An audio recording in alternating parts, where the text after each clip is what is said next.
कारगिल युद्ध, वो जंग जिसने भारत को अपने असली वीरों से परिचित कराया।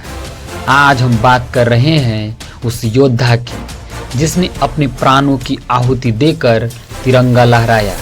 वो शख्स जिसने कहा था, मैं सेना में इसलिए आना चाहता हूँ ताकि मैं अपने देश के लिए सर्वोच्च बलिदान दे सकूं। और सच में उन्होंने अपने वचनों को पूरा किया।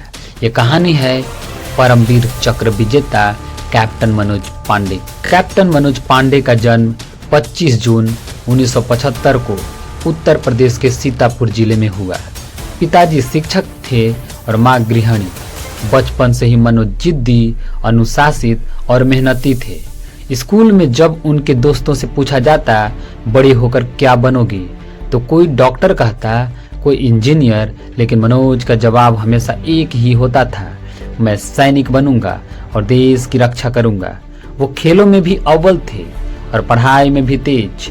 उन्हें शेर व शायरी और गाना गाने का भी बहुत शौक था। दोस्तों के बीच उनकी छवि एक नेता जैसी थी, हमेशा आगे, हमेशा प्रेरित करने वाले। स्कूलिंग के बाद मनोज ने NDA यानी नेशनल डिफेंस एकेडमी की परीक्षा दी और पास भी कर ली। बाद में वे देहरादून की इंडियन मिलिट्री एकेडमी में पहुंचे।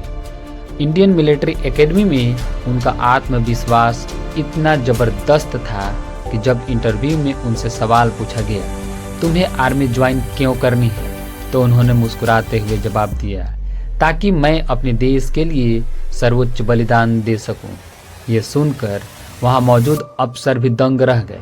यही दिनों से तय हो चुका था कि मनोज पांडे कोई साधारण सैनिक नहीं, बल्कि इंडियन आर्मी का हीरा बनने वाले हैं। साल था 1999। पाकिस्तान ने गुपचुप तरीके से कारगिल की चोटियों पर कब्जा कर लिया था। हजारों फीट की ऊंचाई पर बर्फीली हवाओं में दुश्मन ने अपनी चौकियां जमा ली थी। भारत ने ऑपरेशन विजय शुरू किया। मनोज पांडे उस समय 111 गोरखा राइफल्स में लेफ्टिनेंट थे।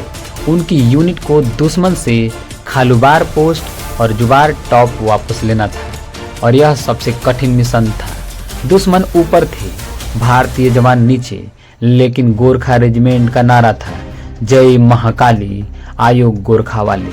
और इस नारे के साथ मनोज पांडे अपनी टुकड़ी को लेकर आगे बढ़े। जैसे ही ऑपरेशन शुरू हुआ, दुश्मनों की गोलियां बरसने लगी, सैनिक नीचे गिरने लगे, लेकिन मनोज पांडे बिना डरे आगे बढ़ते गए। उन्होंने पहला बंकर फोड़ डाला, दूसरा बंकर भी उन्होंने ध्वस्त कर दिया। तीसरे बंकर पर चढ़ाई करते हुए वो घायल हो गए, लेकिन रुके नहीं। साथियों ने कहा, साहब आप रुक जाइए, बहुत खून बह रहा है। लेकिन कैप्टन मनोज का जवाब था, पीछे हटना मेरे शब्दकोश में नहीं है। उन्होंने अपने राइफल से फायरिंग करते हुए दुश्मनों को मार गिराया। सिर्फ आखिरी बंकर बचा था। मनोज ने पूरी ताकत जुटाई और घायल होने के बावजूद उस बंकर पर धावा बोल दिया। उन्होंने ग्रेनेड फेंक कर दुश्मनों का सफाया कर दिया और जैसे ही जीत तय हुई, कैप्टन मनोज पांडे गोलियों से छलनी होकर जमीन पर गिर पड़े। उनकी शहादत ने खालूबार पोस्ट पर तिरंगा लहरा दिया। भारत सरकार ने उनके अदम्य साहस और बलिदान के लिए उन्हें मरणोपरांत परमवीर चक्र से सम्मानित किया। उनकी यह गाथा गोरखा रेजिमेंट ही नहीं, पूरे भारतीय सेना के लिए गर्व का प्रतीक बन गई। आज भी जब युवा आर्मी में जाते हैं तो कैप्टन मनोज पांडे की वीरता उन्हें प्रेरित करती है। उनकी यह कहानी सिखाती है, सच्चा सैनिक वही है जो देश के लिए जीता है और देश के लिए मरने से भी नहीं डरता।